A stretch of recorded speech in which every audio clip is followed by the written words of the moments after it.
everywhere I need to be, but in Texas.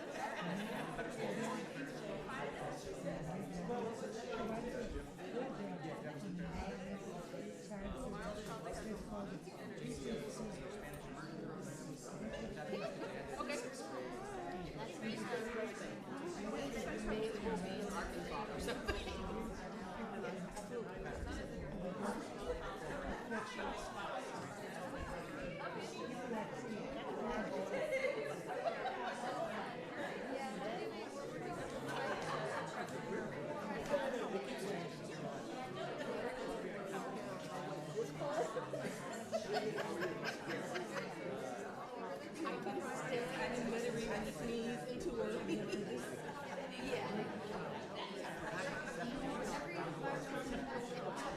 Mentally, it's a rollaway. Mentally, it's a rollaway.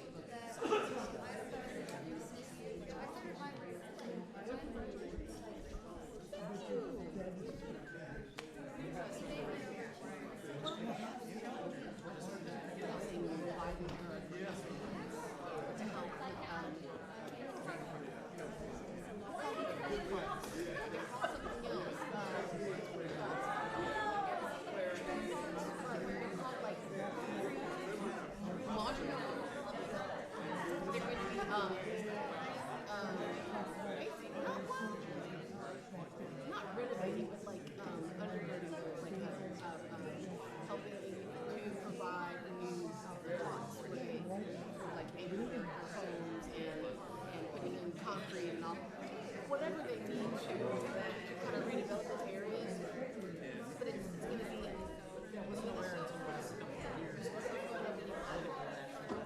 and I'm coming in that was a big chunk of my previous job. Sure.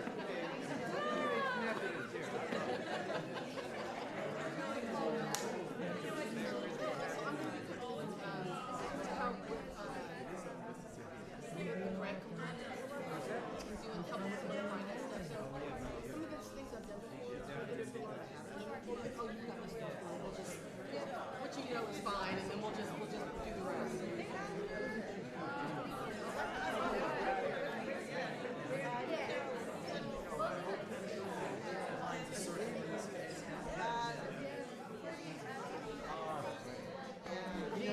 Everybody knows Brian. You know Brian. Everybody knows Brian.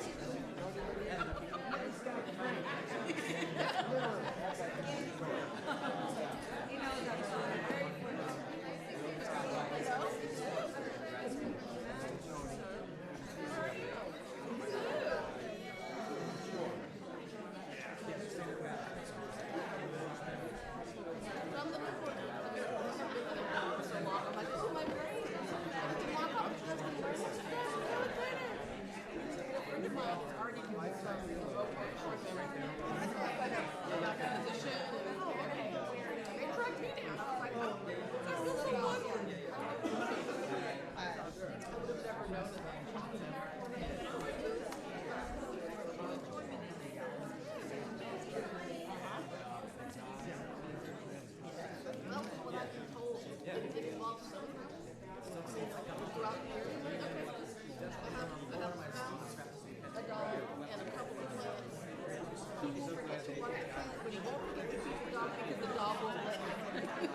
No, I think we just better figured it out yesterday. We figured it out. We got to make sure.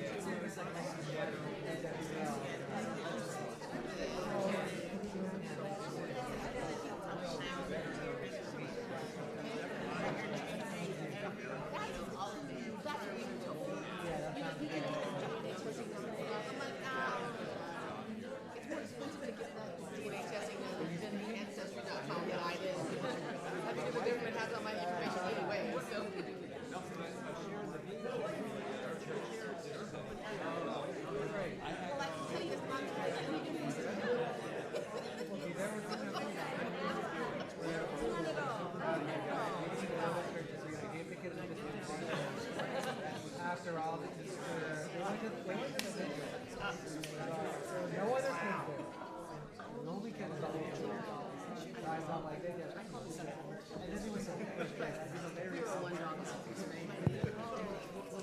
Good evening, folks. We need to get going because... What, you can't hear me? No? Is that good?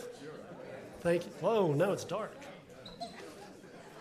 Wait till Sister gets up, and then you can dim the lights more. My name is Father Bentley Anderson. I hold a couple of different positions at Loyola, and two of the positions are sponsors of tonight's event. And so the Reverend Stephen J. Duffy Chair in Catholic Studies in the Department of Religious Studies is one of the sponsors, and then I'm also the director of the Canizaro Center for Catholic Studies. It's another one of the sponsors. Then, and where's Joel? What is the official title? The Environment Program. The Environment Program is our third sponsor, and then Women's and Gender Studies, our fourth sponsors.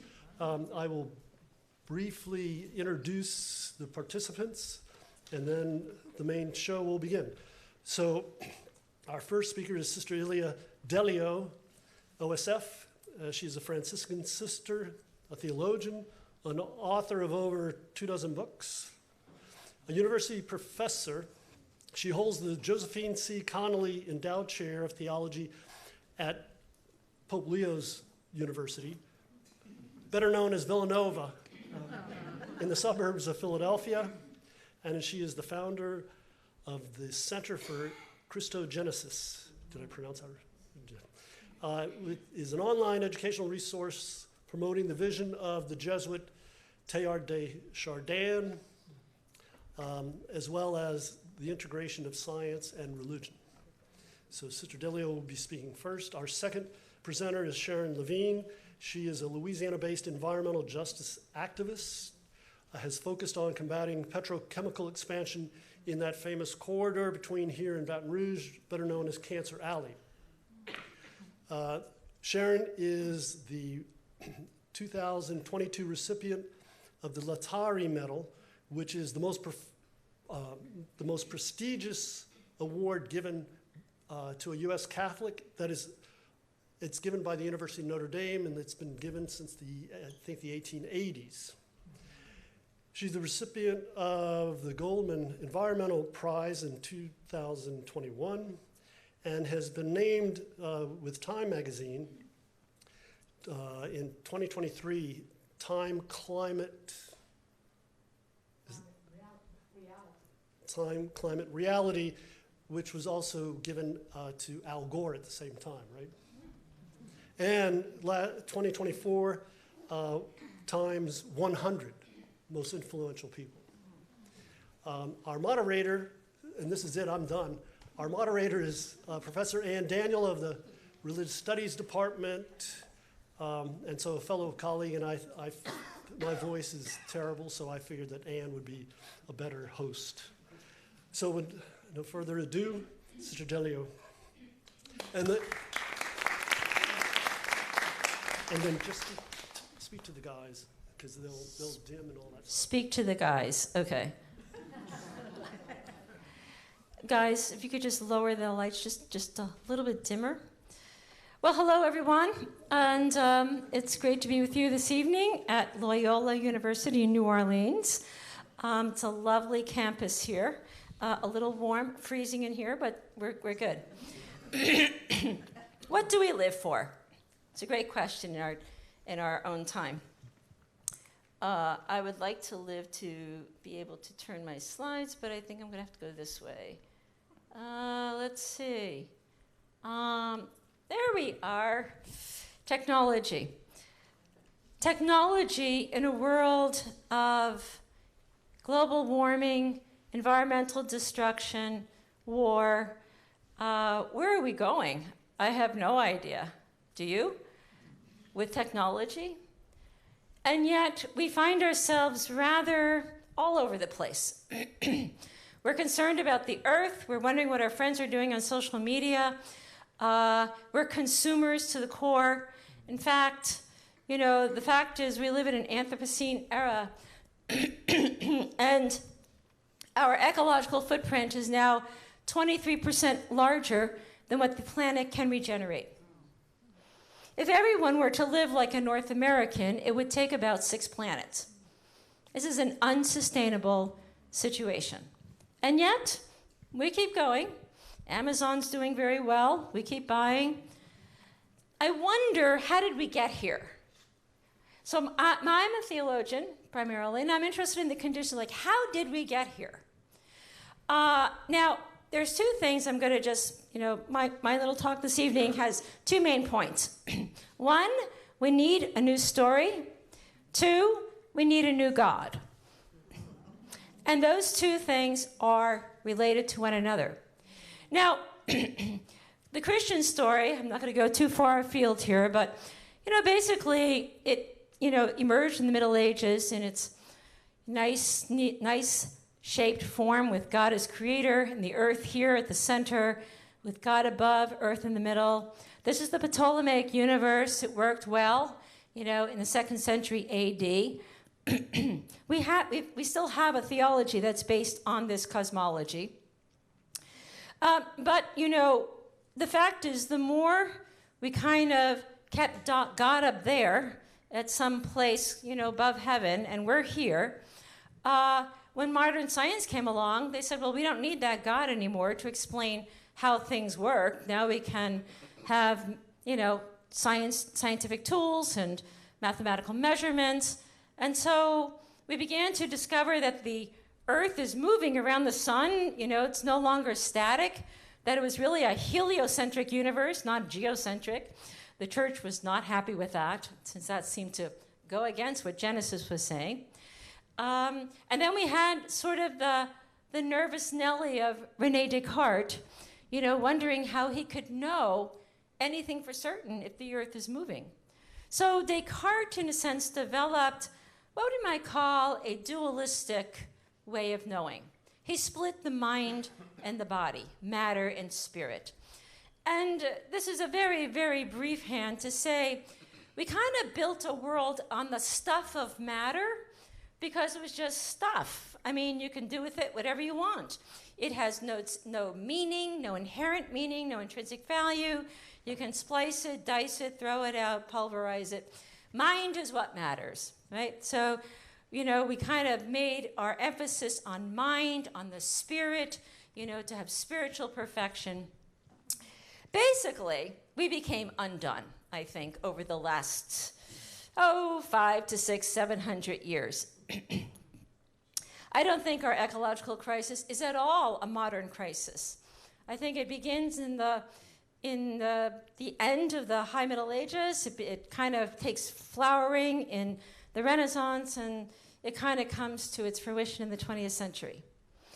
Teilhard de Chardin, who's the Jesuit that I've studied for a number of years, said the artificial separation between the humans and the cosmos is at the heart of our contemporary moral confusion. The artificial separation. And so the question for me is, well, how do we reconnect? How do we become natural again? And I think this is where science can really help us. Now, these are 3 very big areas. Those of you who are science majors, don't worry, I'm not going to go into any great detail here.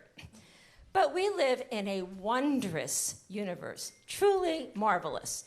Three basic areas are Big Bang cosmology, quantum physics, and evolutionary biology. Now, if you're following the latest space routine from Artemis, you know, the fantastic voyage to the moon, you know, many of the astronauts looked down and they said, wow, we're all one, this little marble in space, you know? And it's just fantastic that we are so disruptive and divided here in everyday life, and yet when you go out to space, there is a seamless unity, a beauty to the Earth. And basically, this is us, right? We little Earthlings are part of a mid-sized galaxy known as the Milky Way. We're one of many, many planets, millions of galaxies. This is a very, very large universe. Teilhard said, if we are to see ourselves completely and survive, it must be as part of humanity, with humanity as part of life, and life as part of the universe. Nothing should be talked about with regard to the human person without talking about our universal or cosmic origin. So one way to tell history is as deep history, not just, or big history, that who we are doesn't just happen within the last few hundred years, but within the last 13.8 billion years, because that's about the age of this universe. Cosmic life emerging over, you know, long periods of time, this universe energetically expanding, but at a critical rate, that it doesn't fly away and it doesn't collapse. It's really fantastic.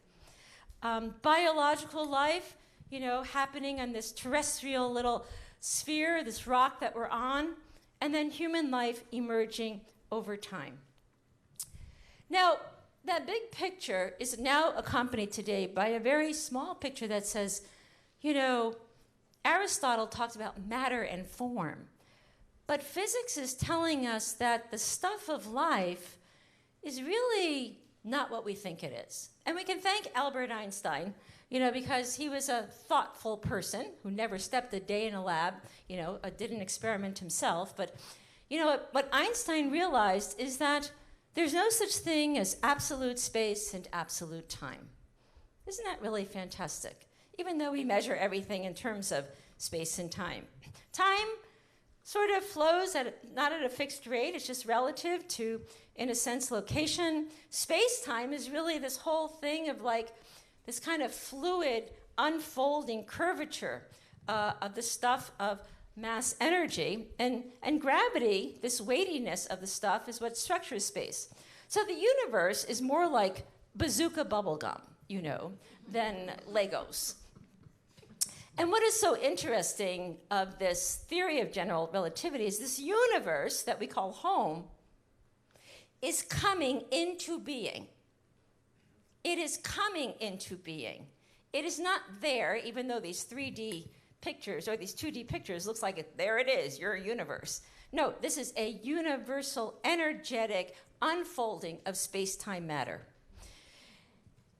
Therefore, even matter itself, even though we talk about matter, Earth is about matter, but matter really matters because it's not really matter what we think it is. It's really, matter is a form of energy. We can thank Einstein for that as well. And energy is like this, you know. Those of you in mathematics, just a bunch of relationships, complex relationships. And so matter is a little bit elusive. And part of that elusive nature of matter is that the stuff we call the basis of life or energy is really sort of like a strange wave or wave-particle duality. We live in kind of fields of these possibilities of what waves are. And in a sense, when they collide, you know, particles emerge. I mean, I don't understand quantum physics, and a lot of physicists don't understand quantum physics, as Richard Feynman said. But what we do know is that when particles interact and they're split apart, they are forever interacting. And we call this non-local action at a distance. It means that this world is deeply, intrinsically, foundationally relational, through and through. And what also we come to realize is that consciousness seems to play a fundamental role in what comes into reality. So, as a number of scientists showed us, that this is an observer-dependent universe. You have to show up for something to happen.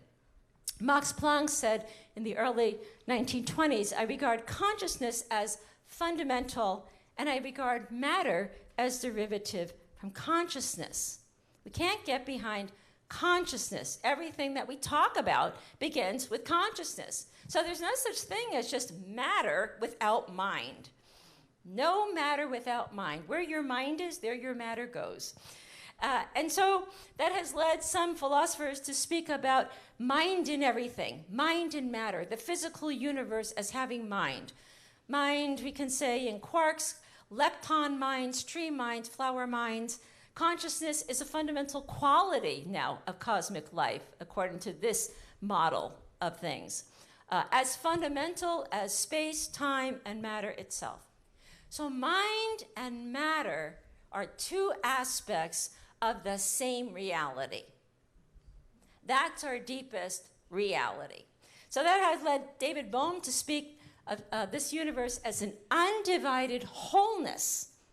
We live in a fundamentally cosmological life of undivided wholeness, and we humans, emerging out of this long span of life, are the universe waking up, because this life moves towards ever greater consciousness. That is amazing, really amazing. Now, we can thank, well, I don't want to thank Darwin entirely, but let's put Charles in here. Evolution is the best description of how biological life diversifies, adapts, moves into more complex forms.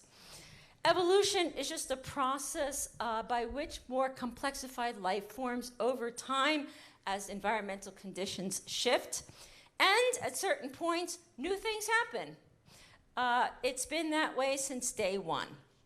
And speaking of day one, I thought you would appreciate this little encyclopedia of life in 30 volumes, just in case you weren't sure of what we're talking about. So here's our life, in a nutshell. Each volume has 450 pages, and each page has 1 million years. Those are big numbers. Volume 1 is the Big Bang.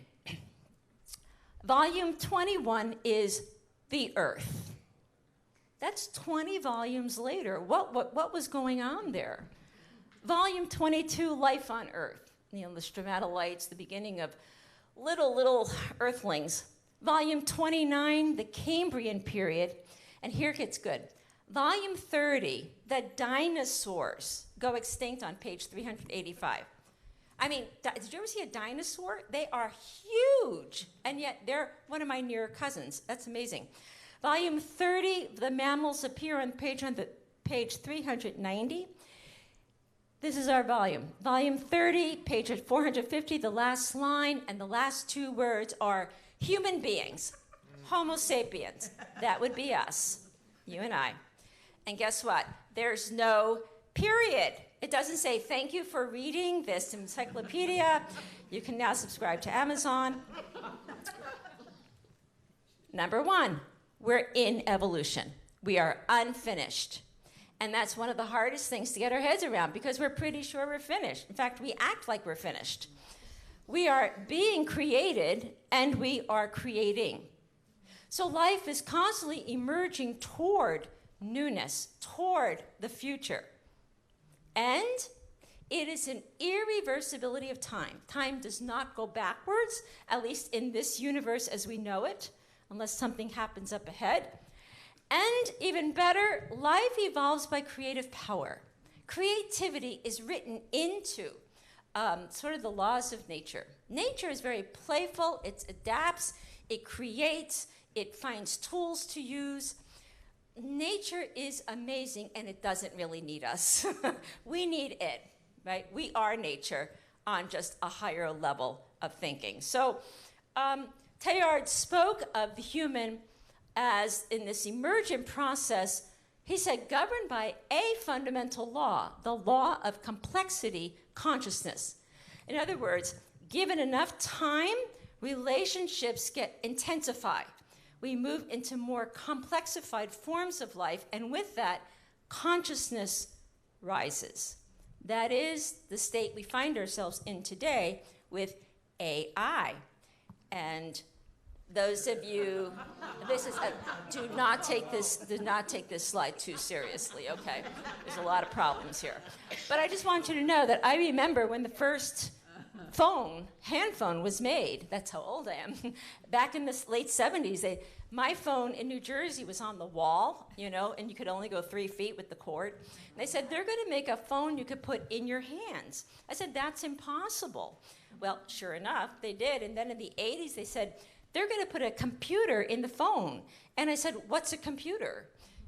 And here we are now in 2026, where phones are soon going to be obsolete because we're going to have implantable devices and meta glasses to communicate. So something has been taking place all along the way, but we really haven't paid all that much attention to it. Father Thomas Berry, and I know you've done a lot of work here on Thomas Berry's work, brilliant, insightful follower of Teilhard de Chardin, and one who said we need a new type of religious orientation. Tom, why religious? Well, one thing he said is this God in the sky, and the earth here has caused our attention to be taken away from earth toward this otherworldliness, a place of heaven, some spiritual place. And this has, in a sense, diminished our awareness of our deep relationality to the earth. And second, he says, to recognize that the evolutionary process is from the beginning a spiritual as well as a physical process. A spiritual? You mean God's been part of this whole thing? Uh-huh. Yep. Stick with the program. So Teilhard said this, any religion which focuses only on individuals in heaven is insufficient. People are looking for a religion of humankind and of the earth, which gives meaning to human achievements, a religion that will kindle cosmic and human evolution, and a deep sense of commitment to the earth. A religion that invites us to a commitment to the earth, sort of like Pope Francis did. So he asks, who will give evolution its own God? That's an important question. You just can't import God across the centuries. But we have this kind of super being, that just God doesn't change, just the world changes. But God can, if mind and matter are two aspects of the same reality, and mind is in a sense attends to God, then God must in some way be part of this ever-changing reality. That's what Teilhard recognized. So he says, are gods too small? God's too small to nourish in us the desire to go living on a higher plane. Now we are living in this cosmogenesis, a dynamic unfolding process of life. And this must lead to the profound modification of the whole structure, not only of our thought, but of our beliefs. That's a challenge for us. That's a real challenge. And I don't think we've made that move yet. Basically, we could say God before Einstein, this would be Thomas Aquinas' God, timeless, absolute, eternal, perfect, all-knowing, all-powerful, unaffected by the world. You're very nice, I created you, but I really don't need you, Teilhard saying, wait. You sure that's our God? Because the universe is still coming into being. The world is coming into being. Something is taking shape here. So you can't have God already formed and the universe coming into being God is the God of the universe if you read Genesis 1. You can't split those two things apart. So the world is resting on the future as its sole support. Something new, more complex, more conscious is taking shape up ahead. So Terry said, well, what's driving this whole thing? And of course, energy is the name of the game. And he spoke of a particular type of energy, what he called love energy. An energy that is attractive, an energy that is unitive, an energy that resists the force of entropy. No matter what happens, love prevails and love moves on. So he says love is the most universal, the most tremendous of all cosmic forces. Love not as an emotional force, but as a cosmic force. And he says the physical structure of the universe is love. And therefore he goes on to say that this love is in a certain way that which, I'm going to put it this way, sort of centrates this cosmic process. It is rather fantastic that we're here after 13.8 billion years, after even 4.2 billion years on Earth.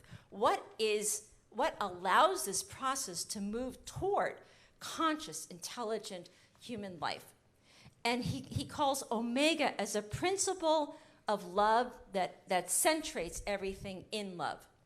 So God, after Einstein, for Teilhard, is what we might call living presence, infinite depth, infinite potential, dynamic love, the energy that's driving everything.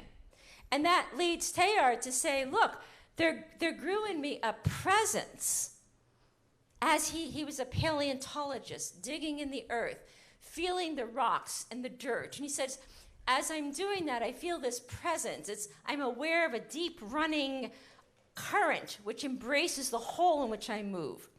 He says this presence now is symbolized by omega, a new vital presence of God. Not a God draping the world with power, but a God integral to the world's becoming. The God of matter, the God of the world's own becoming. The whole of the whole, the center of the center. So this leads him to realize this God is part of this world, truly related to this world, and the world is truly related to God. He's a process thinker. God and world form a complementary pair. God affects the world, and the world affects God. So in this way, Teilhard says, God and the world are becoming something more together. And we haven't thought along these lines. You know, oftentimes we speak about indigenous spiritualities, but they have a great sense of the sacred in nature, the spirit in nature. But Western theology has extracted that spirit and sort of exported it to an otherworldliness. And Teilhard's saying, no, you can't do that. That's actually artificial. To do that, we have to reawaken ourselves to a God at the heart of a world that is becoming. So evolution is not just the universe coming to be, it is God who is coming to be. And that's a stopgap for a lot of people. Like, what does that mean, right? Well, it's here. God, enfleshed, is what we call the Christ. It's always been that way. It's from Scripture. And therefore, Teilhard says, oh, wait a minute. You know, Duns Scotus, who was a Franciscan theologian, said, I think he got it right. It's not about sin, original sin, or any kind of sin.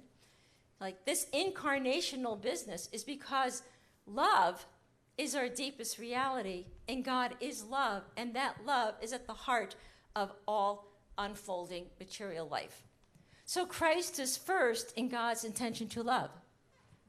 And therefore, the whole thing is moving towards something that is more personal, more relational. And that's where he has the term Christogenesis. So it's not just like Jesus Christ, it's Jesus the Christ, right? The Christ that comes into the mind of Jesus, lived in a particular way, and now inviting us also to be part of an unfolding process of ever-deepening love. Now, I'm looking at time, but all I can say is what it means here, I think Jesus is symbolic of what we're called into. And it's not just like praying and just being the same. We're called into a new personhood. And I'm just going to put this very shortly. Religion we failed, actually. And this is why AI, in some ways, is very attractive. It's exactly what it calls us into, a new personhood. One of the maxims of transhumanism is technology will fulfill what religion promises, because it has failed on gaining for us immortality or new life or happiness or anything like that. Now, I'm not saying it's correct. All I'm saying is this is one of the driving points for technology today is religion. And yet we have it built into the whole Christian narrative: newness, creativity, and future. Those are the three aspects of the New Testament, what Jesus is about. New life, new vision, and a new type of person with a new mind and a new heart. And therefore, we're called to be disruptors. We're called to push the edge. We're called to be whole makers.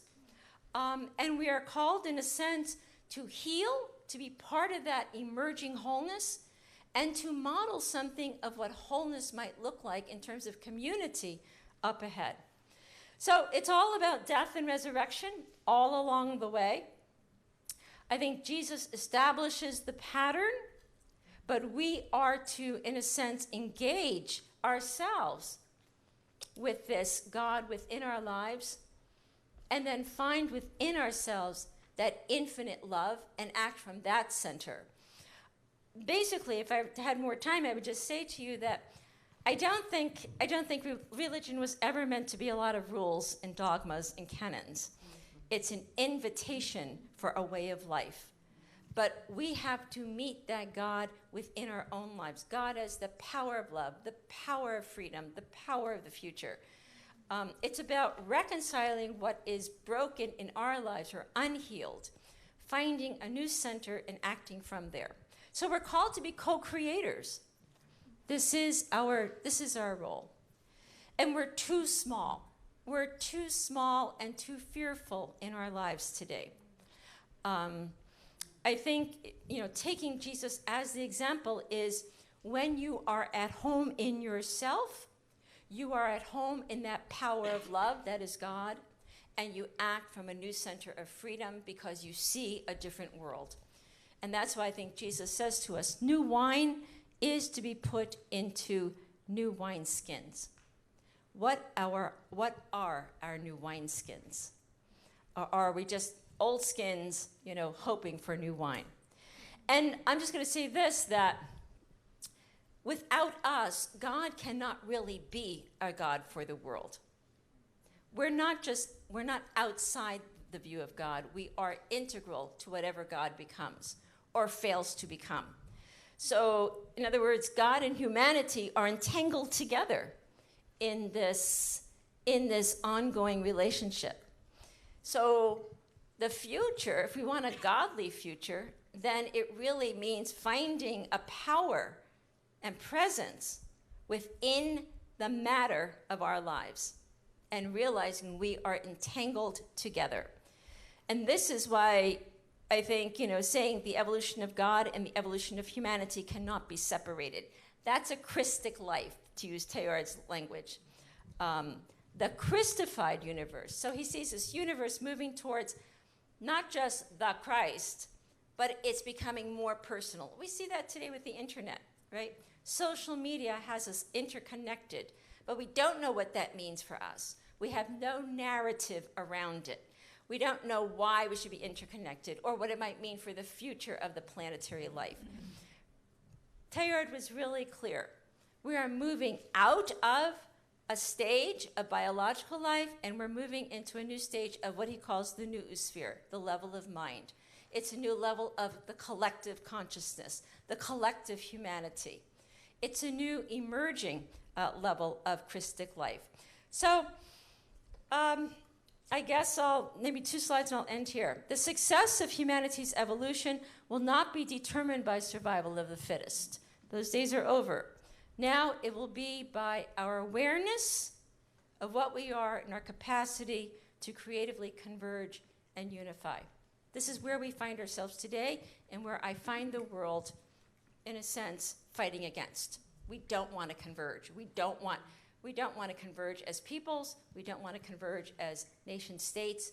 But we have to imagine what the world can be on a new level of collective human life for the planet, a planetary way of life. And that's why Teilhard basically said, the age of nations has now passed.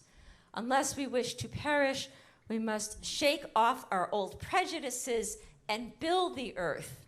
The more scientifically I regard the world, the less can I see any possible biological future for it except in the active consciousness of its unity and in its deepening of love.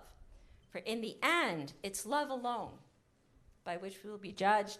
It's love alone, actually, that can bring us to a new universe. Thanks.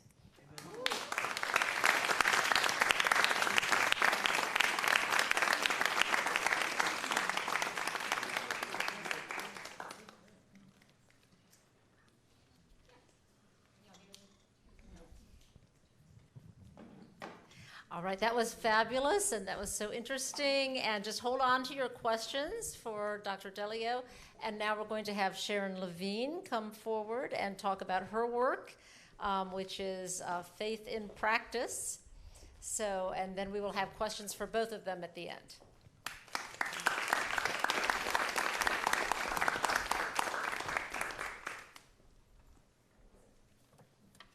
Good evening, faculty and staff, students and guests. Okay.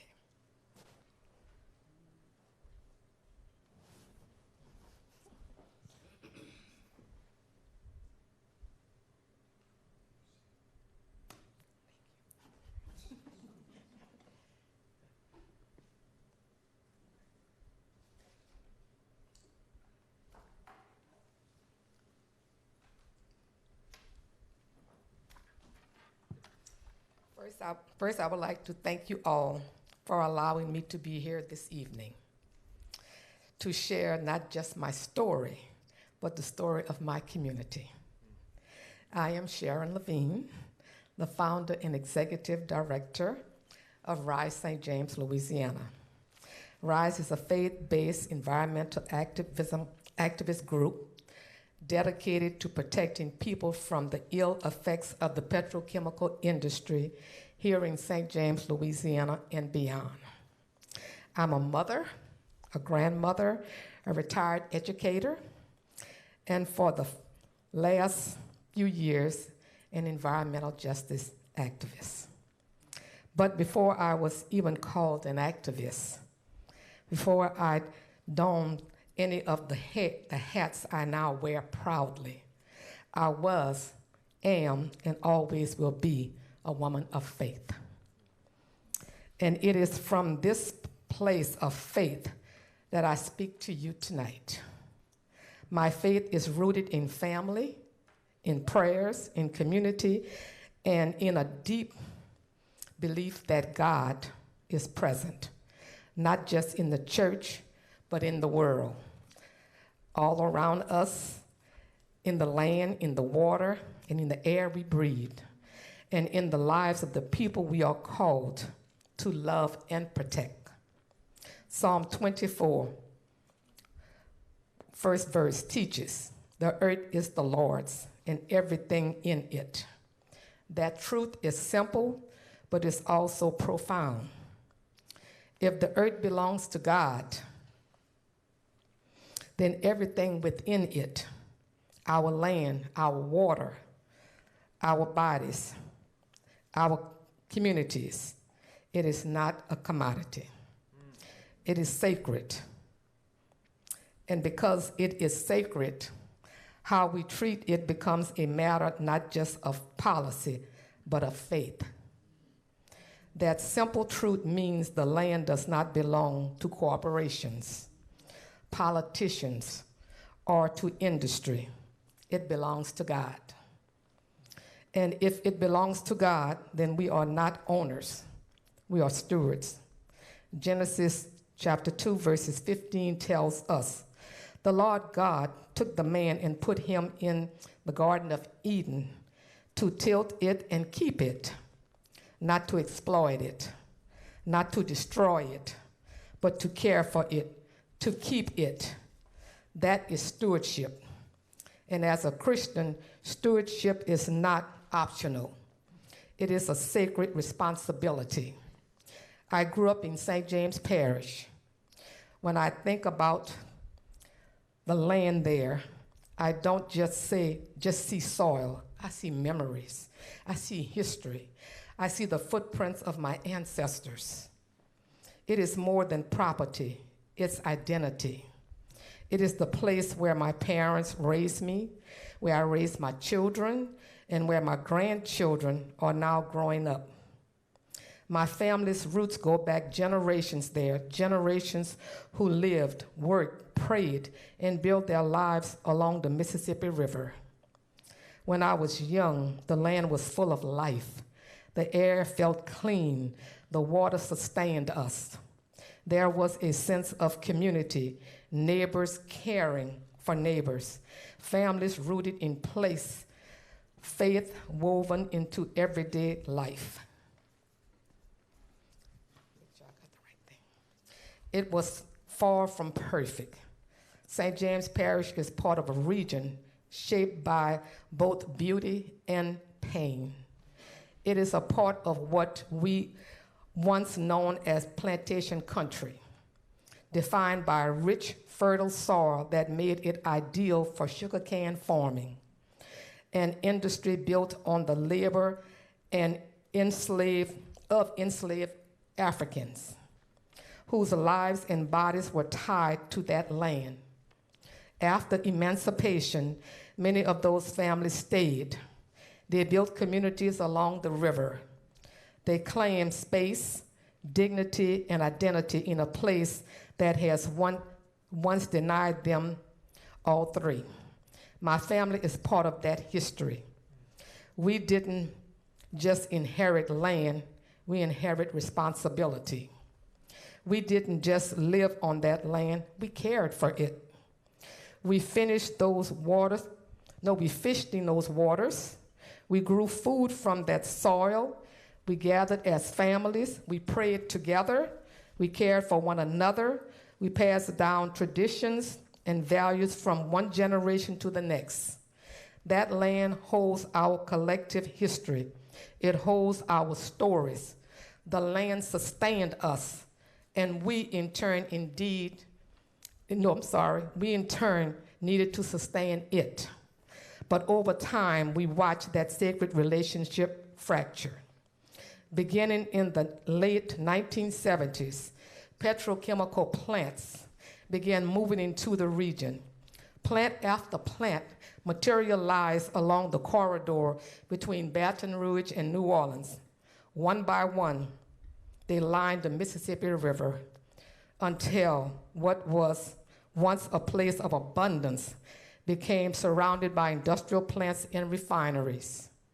These facilities that promised jobs and progress, but delivered something vastly different. Today, people call that same stretch Cancer Alley. I call it Death Alley. And what that means in real terms is that industries fill the air with toxic emissions. People no longer trust the water. Industry now surrounds the land that once gave life, and it harms the very people who have lived there for generations. Imagine someone renaming your home, not for its beauty, not for its rich history, but for the suffering tied to it. Cancer Alley is not just a nickname, it's a day-to-day reality. These communities, largely Black and working class, bear that burden in the name of economic development. Over the years, I've watched people in my community get sick, cancer, and respiratory problems have become too far common. Children grow up in an environment where pollution adds risk to lives that should be marked by health and hope. That is not just an environmental issue. That is an issue of justice and morality. And for me, it became an issue of faith.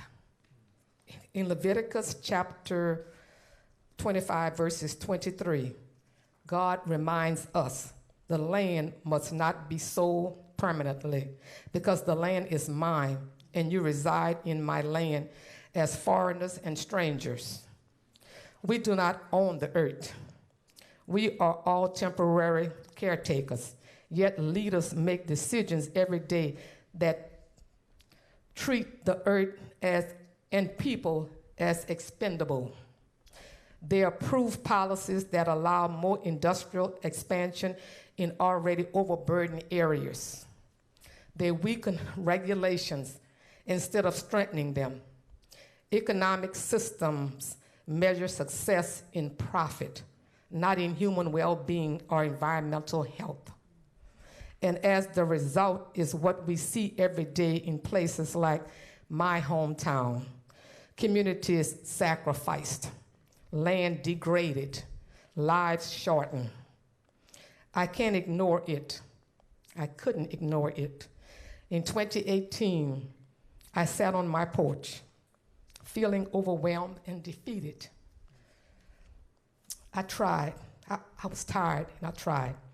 I thought about my children, my grandchildren, and the future of my community. I wondered, should I walk away from the land my family fought to hold on to? Should I protect myself and let the rest be what it will be? I felt like I was losing everything around me.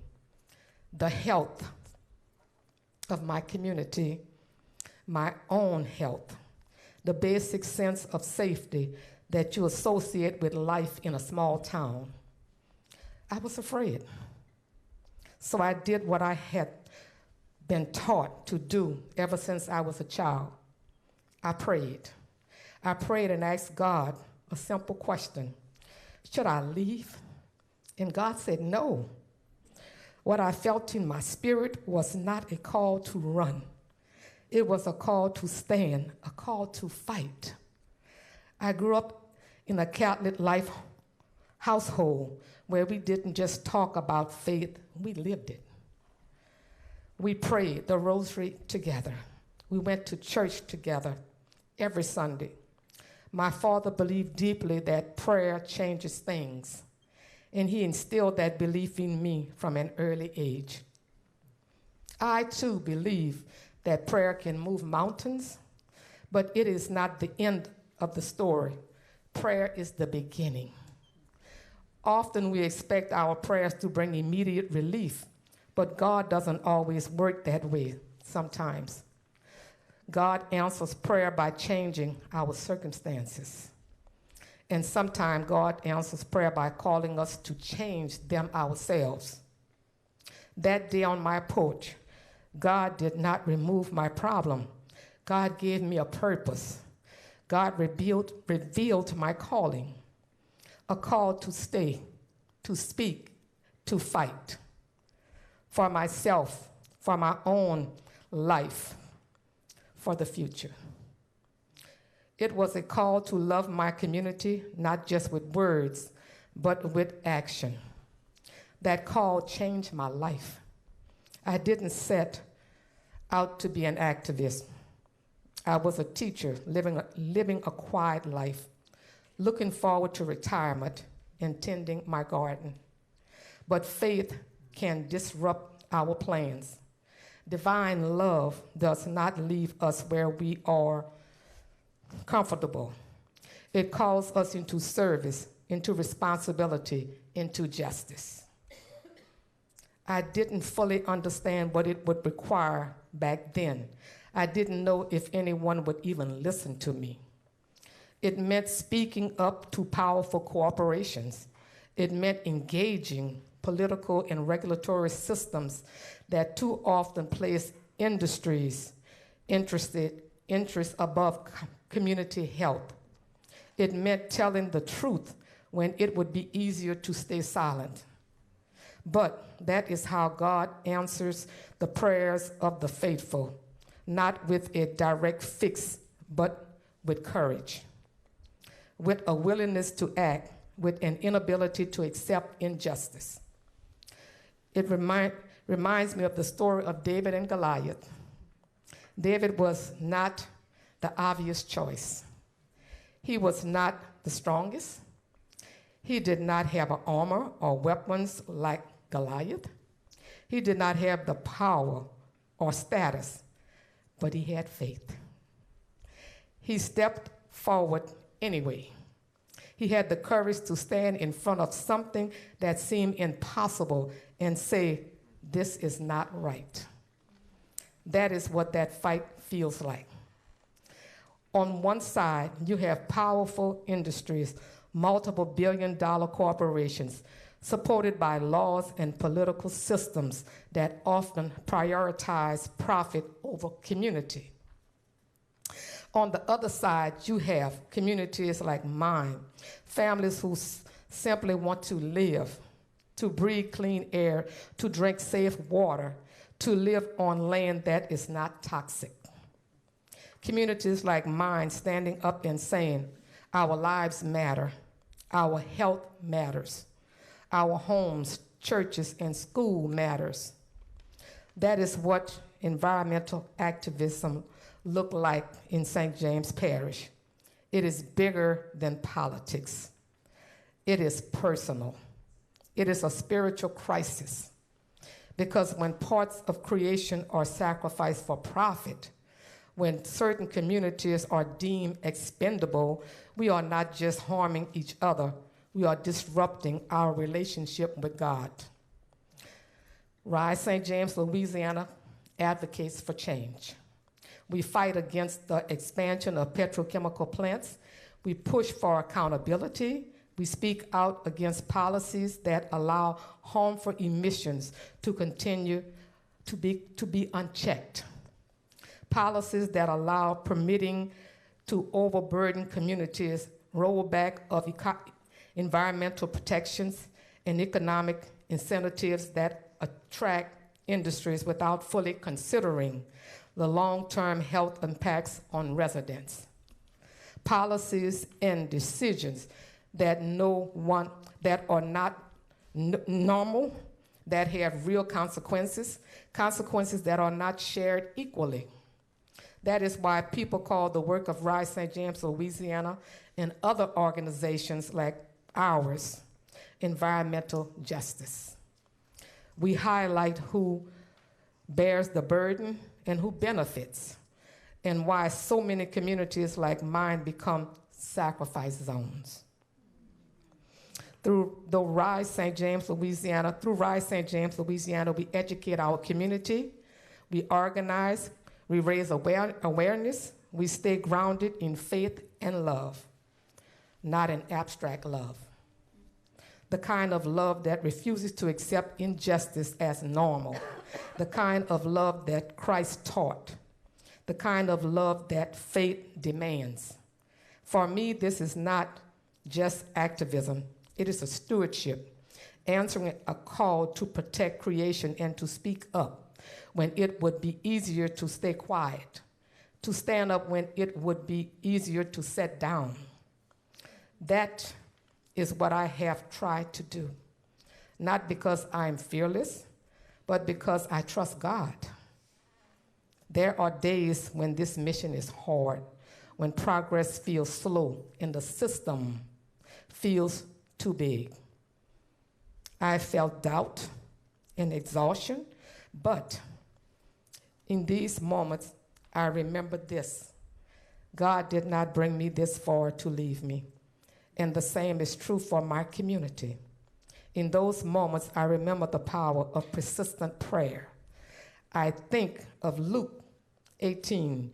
Jesus tells the story of the persistent widow who keeps coming, keep asking, keep seeking justice until she is heard.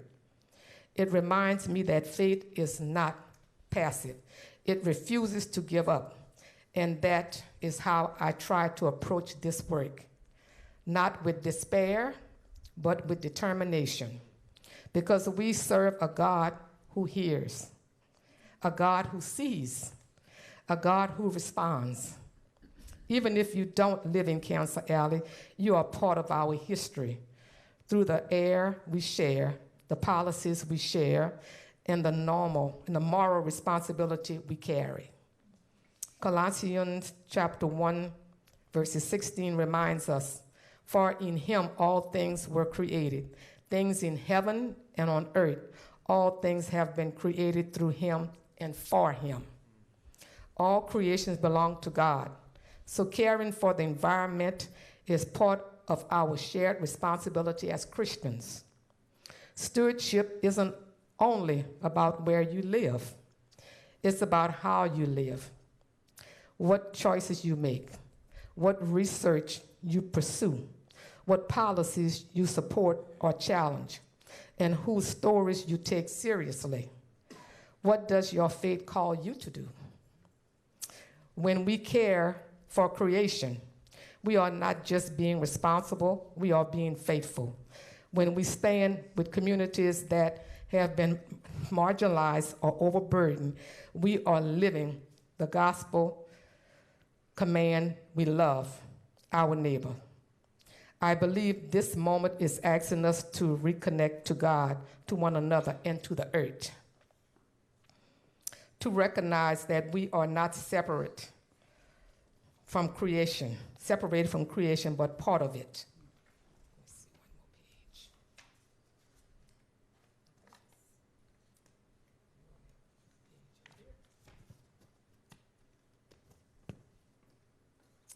To understand that faith is not just about belief, but about how we live.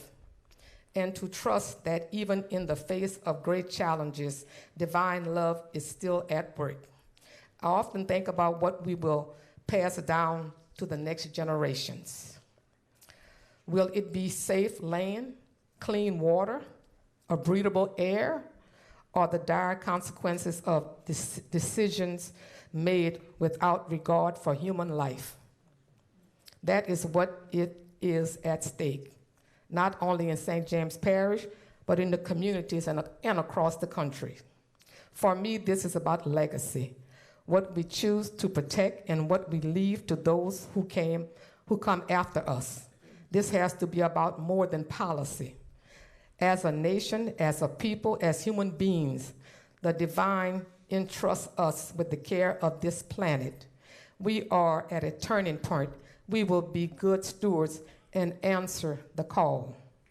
My hope is that you will use what you have learned here, your scholarship, your leadership, and your moral imagination to stand with communities on the front lines and to help build a healthier world, more just world for all of us. I believe that through faith, through action, and through love, we can move towards something better. If we remain rooted in faith and remember that faith and justice are not separated. May God guide you. May God strengthen you. May you walk forward with courage and compassion. Thank you all for listening to me, and have a good evening.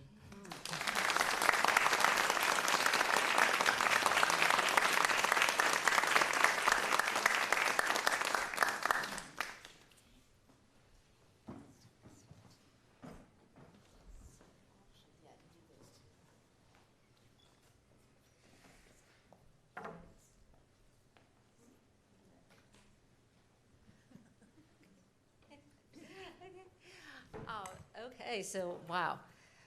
I think you can probably all agree that we are in the midst of greatness here. These fabulous people. Yes.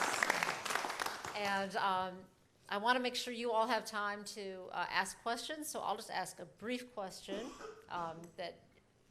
So these two women really speak from different, perspectives, but also very much joined perspectives, I think, very much both from a faith perspective and perspective of hope for the future and just really claiming that hope and seeing towards the future. So I just want to ask each of you if you can just say a little bit more about how you hold on to that hope, where you get your hope, where you just how you stay hopeful towards the future. Well, I would agree with the primacy of faith. I think faith is believing what's not fully seen, and I do think God is that name of infinite possibilities of of life.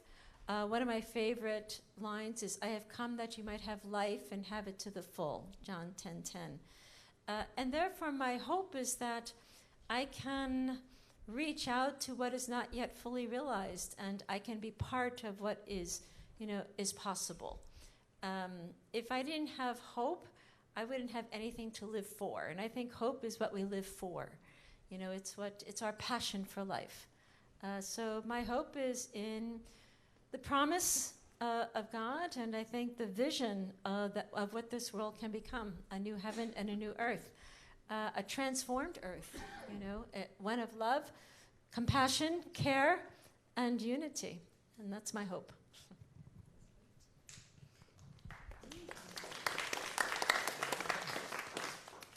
Well, my hope is that people would turn more to God, and just like I did. I was already with Him, but I'm even closer to Him since I started doing this work. And when I'm discouraged, I read my Bible, and it's so refreshing. I read Psalm 139 because He knows me. He knows everything about me, and when I read that, it just lifts me up. And when I feel down, I read my Bible, or I might call a friend on the phone that's a Christian person, and we talk about God, and I feel so good inside when I talk about Him, and look like that worry or feeling of discouragement, it goes away. So that's what I do.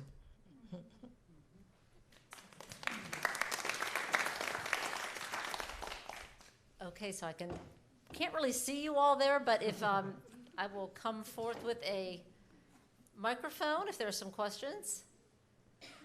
And yes, my husband has a question.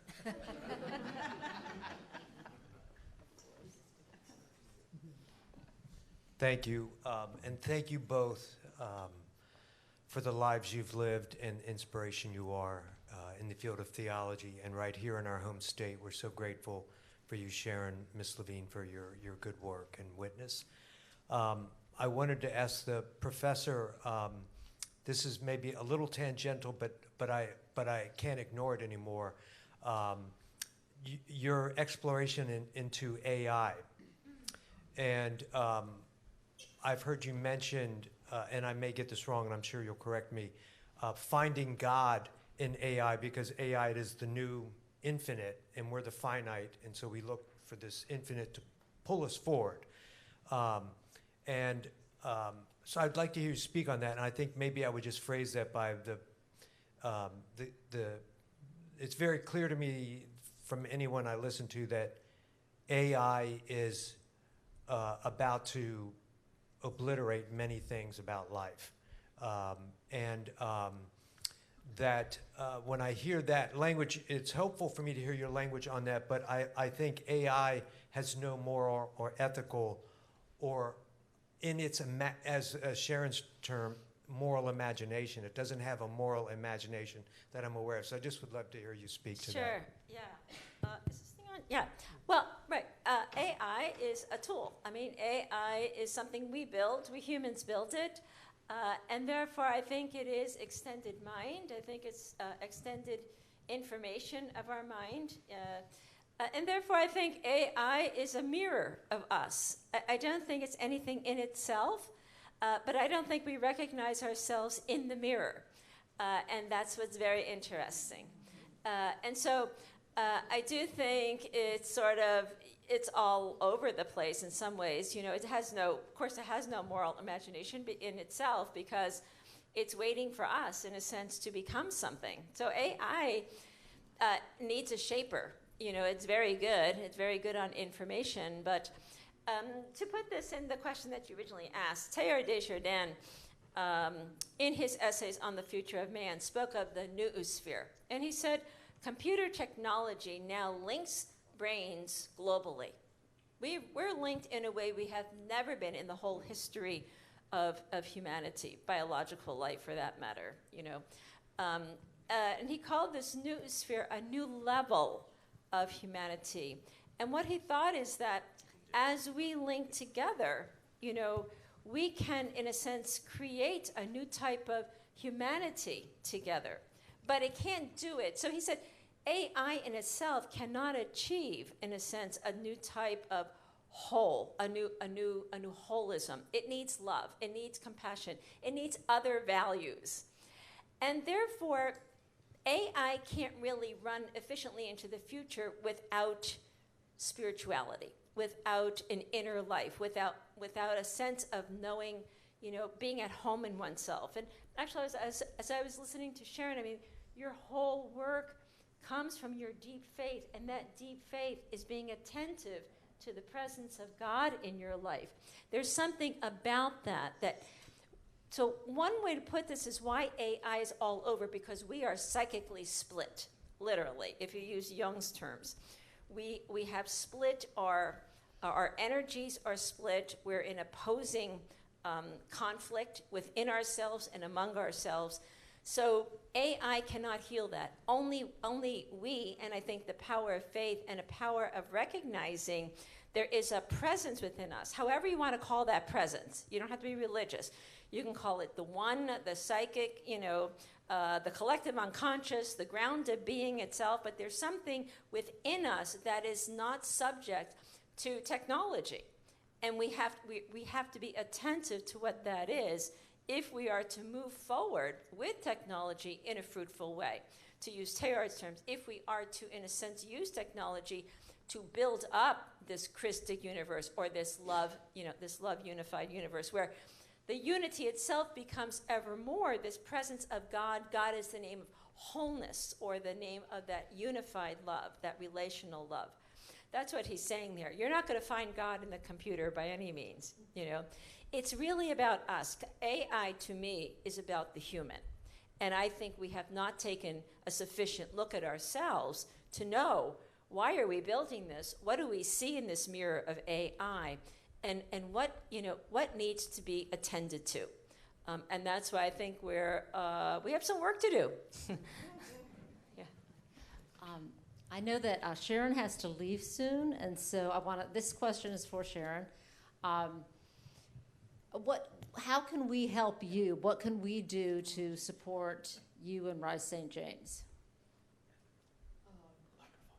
Oh, yeah. I would like for you all to bring more awareness to our story, to our community. I want you to teach about it, because upstate, other universities and high schools are teaching about what's going on in Cancer Alley. One university of New York was teaching about the story of stuff.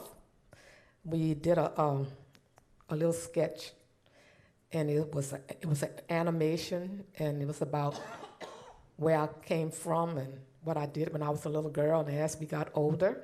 So they called me to tell me that they were teaching about Rise St. James, and I didn't know. And they sent a student down to get training with us, and the word has been getting out, and people support us by giving donations. But the most important thing is to get the word out to what we're doing, to educate the public, and try to get them to show our way of life, that we are being sacrificed, that we are human beings and we want to live. So we want the churches to get more involved and come to see what we're living in. When people come from out of the state, from out of the country, and we do a tour with them, and they said This is inhumane. EPA said it's inhumane for us to live within a 10-mile radius with 12 industries and refineries and 100 storage tanks, oil tanks. So we'd like for you all to spread the word, let people know about our community, let them know about Rise St. James, and support us by spreading the word and praying for us.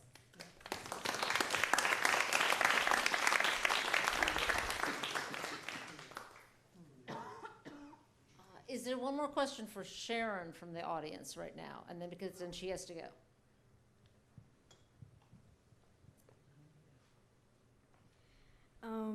I guess my question is, you talked about like how like you love God and the like what good religion can do, and I 100% believe that religion does a lot of good in the world. But you know, we also throughout history and also throughout the present, that religion can also do great harm and great evil. So I wonder, I'm a psychologist at heart, so I like to think about every little thing, no matter how insignificant, like why people think what they think.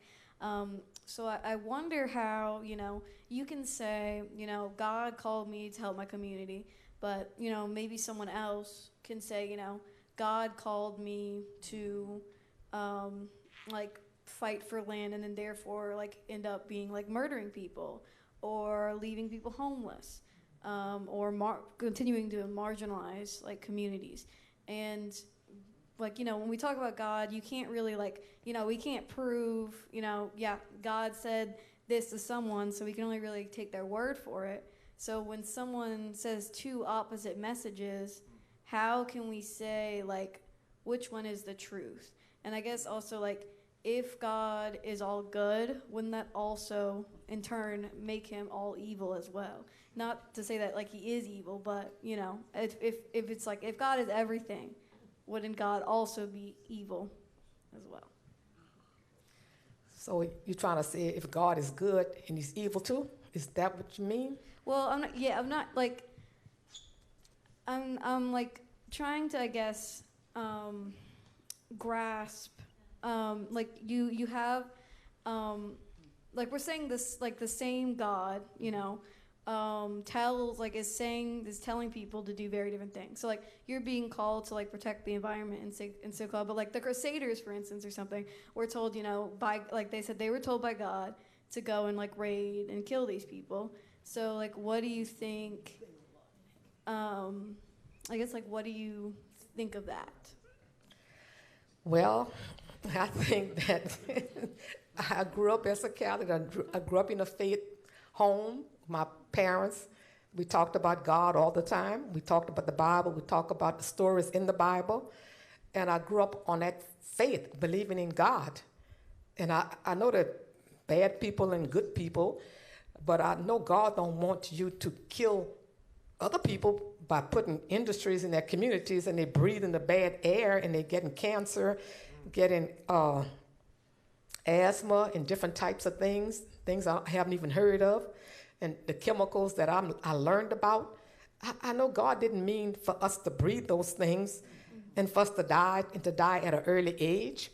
So when I found out I was being poisoned, and that's when I went to God, and he answered me. He answered me to the point where I knew it was him. Some people say, how do you know that was his voice? When God called you, you will know his voice. Amen. But I go on my faith. That's my personal thing, that I believe in God, and I know what God can do. But thank you for that question. No problem. I was just curious what you thought. Okay, good. I think your faith is really tremendous, and I think this is your wholeness and the beauty that you continue to build justice. But this is a really important question, because I think what we do sometimes is we anthropomorphize God. We make God into a big person, and we want that God to be good all the time. But God is the name of the ground, of an infinite ground. And your question actually is something that Carl Jung thought about a lot. And he said, yes, God is that goodness, but there's that goodness is the possibilities of God, that, you know, drawing us into new life. But God has a dark side. And that dark side of God is sort of like the unreconciled God within us. God doesn't exist anything, there's not out there. It is that unreconciled, what we might say, the wildness of God. If you think of in the letter, God's answer to Job, Job, an upright man, and then God does these. And there's something about God that needs, well, that's why faith is so important. It's that reconciling God within us, and God is that wholeness, which means to do that, we have to come to terms with our own evil. Evil begins in the human heart. It begins either with a divided heart or the failure to recognize my own biases, my own darkness, my angers. That's, in a sense, that's the unreconciled God within us. That needs to be reconciled. That needs to be brought into love. And therefore, what Jung says is if we don't reconcile within ourselves, the process of individuation, if we don't become a whole person within ourselves, we will project that darkness of God, that evil, onto the world. So I think a lot of the evil is the split heart. It's the unreconciled God within. And therefore, the question of God will never be resolved unless we ourselves come to recognize what that name means for us as human persons. So I don't know if that really speaks to you, but God, I think, is a little bit more than what sometimes we make God out to be. Sort of like a big, super nice guy, who's going to make everything great. I think faith awakens us to a power of love and a presence in our lives.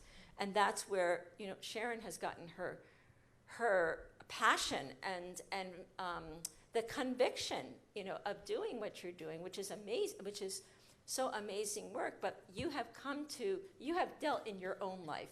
That's what prayer does. You sit within yourself. You're not going to find it outside yourself.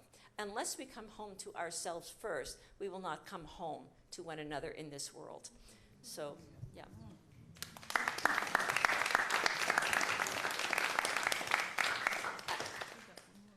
I think we have time for one more question. I'm seeing this one first, yeah.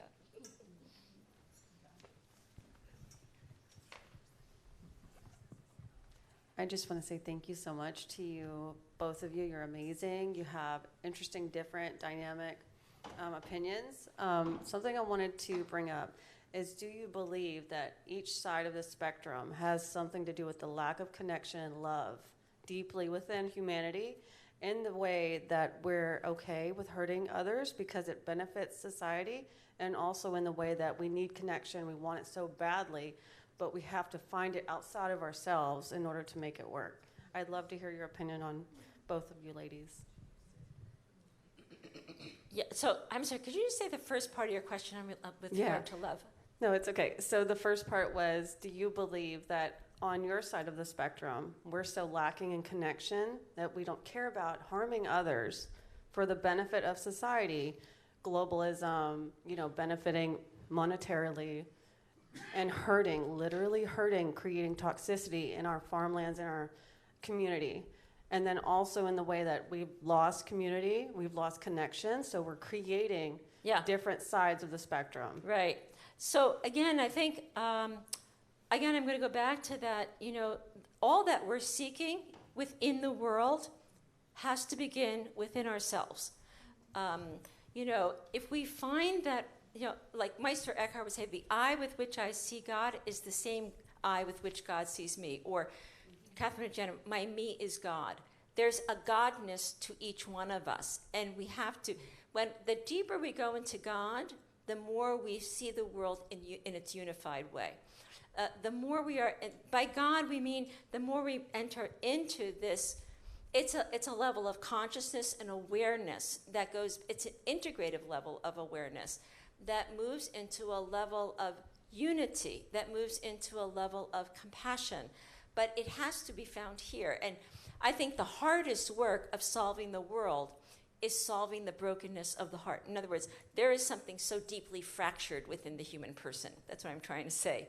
We don't even know our own fractured hearts.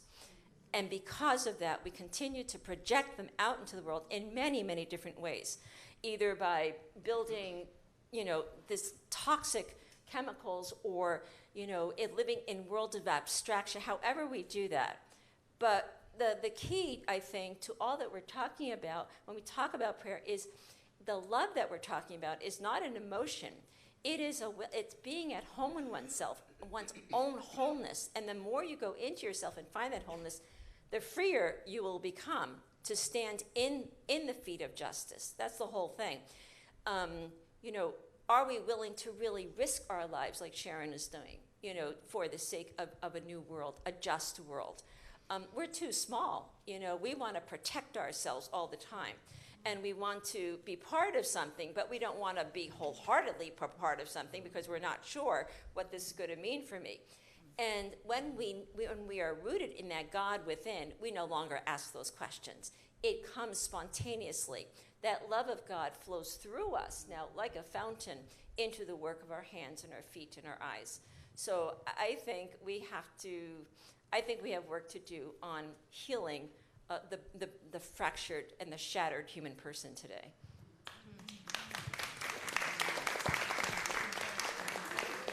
She said it all. I agree with Sister wholeheartedly. But the answer to all of this is love. We have to love each other. Once we love each other, we're not going to hurt each other. So I think the bottom line is love. Love yourself, love your neighbors, trust in God, and trust yourself. But what she said is correct.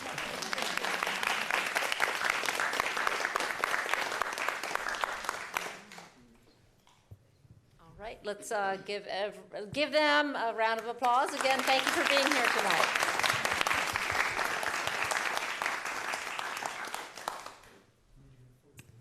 Oh, he wants a photo. Oh, he wants a photo. Drop the mic. Let's see. Yeah. Well,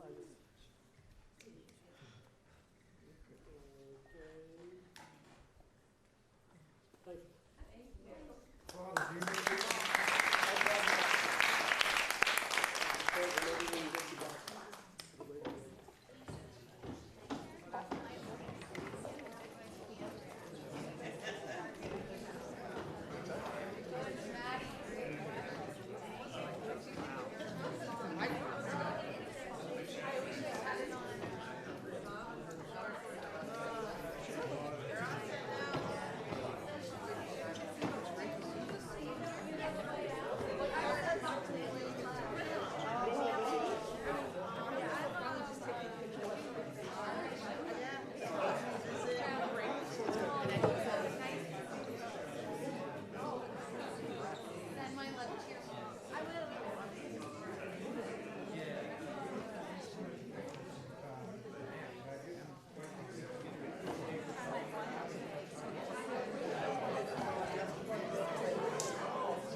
I know. I'm trying to make things so close.